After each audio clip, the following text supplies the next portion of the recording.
सब लोगों को मालूम है, आपके नॉलेज में आ गया होगा, कल सिविल डिफेंस मॉक ड्रिल एक हम करने जा रहे हैं, जैसा कि एमएचए ने डायरेक्शंस दी हैं उसके बेसिस पे। इस मॉक ड्रिल का पर्पज़ है कि जो हमारे सिविल डिफेंस वॉलंटियर्स हैं, एनसीसी एनएसएस के लोग हैं, उनको हम अवेयर रखें और किसी भी प्रकार के डिज़ास्टर या इस तरह की सिचुएशन बनती है तो किस तरीके से रिएक्ट करेंगे, और सिटीजन्स को भी इसके बारे में जागरूक करें।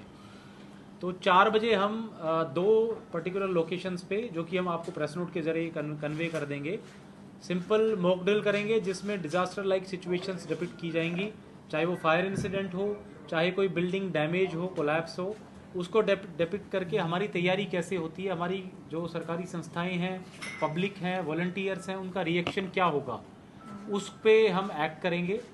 और उसके बाद 7:30 बजे हम ब्लैकआउट का एक रिहर्सल करेंगे। ये जनरल पब्लिक के लिए इम्पोर्टेंट है, तो मैं चाहूँगा आप सब लोग उन तक ये बात पहुँचाएँ।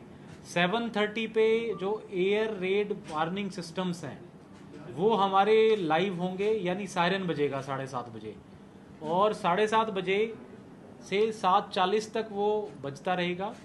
उन 10 मिनट में मेरी सब लोगों से अपील है, सिटीजन से अपील है कि वो अपने घरों की लाइट्स बंद कर दें और जितना हो सके अपने घर पे रहें, बाहर ना निकलें, ताकि एक प्रिपरेशन हमारी ब्लैकआउट की हो जाए। इसके लिए अभी जो आपसे इंटरेक्शन है, उससे पहले हमने जो हमारी आरडब्ल्यू एसोसिएशंस हैं, मार्केट एसोसिएशंस हैं, उनके थ्रू भी, उनसे भी हमने बातचीत की और इस मैसेज को लोगों तक उनके थ्रू भी पहुंचाया है। और अभी एक प्रेस नोट के ज़रिए भी हम लोगों को इसके बारे में सूचित करेंगे। तो सब लोगों तक मैं ये मैसेज फिर से पहुंचाना चाहता हूं कि 7:30 से लेकर के 7:40 तक कल 7 मई को एक ब्लैकआउट होगा, जिसमें उनको जैसे ही अलार्म बजती है तो उनको लाइट्स ऑफ रखनी है। विशेष करके घरों की लाइट्स, अगर वो इन्वर्टर्स पे हैं, डीजी सेट पे हैं, उसको भी उस प्रकार से मैकेनिज्म कर लें कि वो लाइट बंद रहें। अगर लोग कहीं बाहर हैं और उनको किसी वजह से घर पे नहीं रह सकते, उनको ज़रूरी काम से बाहर जाना पड़ता है, तो वो अपनी गाड़ी को कहीं साइड में पार्क कर लें और गाड़ी के जो हेडलाइट्स हैं, लाइट्स हैं, वो भी बंद कर लें। मार्केट के जो लोग हैं उनसे भी हमने अपील की है कि वो भी, दुकानदार भी, मार्केट में, मॉल्स में, सब जगह शॉप्स में वो लोग 10 मिनट अपनी लाइट्स बंद रखें।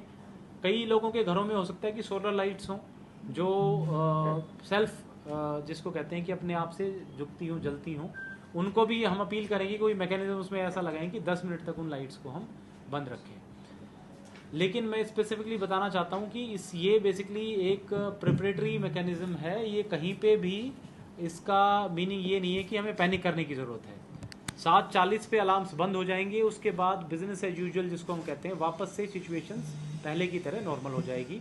सिर्फ ये 10 मिनट की मॉक ड्रिल लोगों के लिए ब्लैकआउट की कल हमने रखी है। जो 4 बजे शाम को कल मॉक ड्रिल रखी है वो स्पेसिफिकली हमारे गवर्नमेंट डिपार्टमेंट्स के लिए, सिविल डिफेंस वॉलंटियर्स के लिए और एनसीसी एनएसएस के बच्चों के लिए है। उसमें जनरल पब्लिक के लिए स्पेसिफिकली कुछ पार्टिसिपेट करने की आवश्यकता नहीं है। कई लोगों के द्वारा मीडिया ग्रुप्स पे, व्हाट्सएप ग्रुप्स पे कई तरह की मिस इन्फॉर्मेशन स्प्रेड की जा रही है। मेरी आप सबसे रिक्वेस्ट रहेगी कि उन चीज़ों पे बिल्कुल ध्यान ना दें। हम एक एडवाइजरी भी अभी जारी करेंगे जो कि सारे ग्रुप्स में हम सर्कुलेट भी करेंगे। उसमें हम स्पेसिफिकली बता रहे हैं कि जो ब्लैकआउट है उसमें उनको सिर्फ लाइट्स बंद रखनी है। अपना फ़ोन अपने साथ रख सकते हैं अगर किसी को कोई डार्कनेस से कोई फोबिया है, डर है तो। इसके अलावा जो बच्चे हैं और बुजुर्ग हैं उनको विशेष करके समय रहते ही इसके बारे में बता दें ताकि वो पैनिक ना करें। कई बार हो सकता है बच्चे इसकी इम्पोर्टेंस या इसके पीछे का रीज़न ना समझ पाएँ, या सीनियर सिटीजन्स को कोई इनकन्वीनियंस हो तो पहले से उनको सूचना दे करके रखें।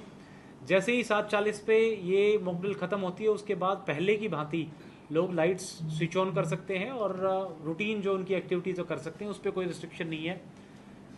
किसी भी तरह की होर्डिंग की आवश्यकता नहीं है कि कोई डीजल पेट्रोल इकट्ठा करें या कोई राशन सामग्री इकट्ठा करें, उसकी बिल्कुल आवश्यकता नहीं है। अफवाहों पे बिल्कुल ध्यान ना दें। जो हमारे ऑफिशियल प्रेस रिलीज़ हैं या हमारे जो ट्विटर हैंडलर्स हैं, जो ऑफिशियल कम्युनिकेशन ग्रुप्स हैं चंडीगढ़ एडमिनिस्ट्रेशन के, उसको फॉलो करते रहें ताकि उस पर ऑथेंटिक इन्फॉर्मेशन आपको मिलेगी। जिम्मेदार नागरिक होने के नाते मेरी ये भी सब लोगों से अपील रहेगी कि जो सोशल मीडिया ग्रुप्स हैं या बाकी और कम्युनिकेशन चैनल्स हैं उन पे मिस इन्फॉर्मेशन स्प्रेड ना करें। किसी इन्फॉर्मेशन को तभी आगे फॉरवर्ड करें जब वो आपने उसकी ऑथेंटिसिटी चेक कर ली हो और वो बिल्कुल जेन्युइन इन्फॉर्मेशन हो। तो ये सारी चीज़ें एक बार मीडिया साथियों के ज़रिए मैं आप सबको कम्युनिकेट करना चाह रहा था। मैं उम्मीद करूँगा कि ये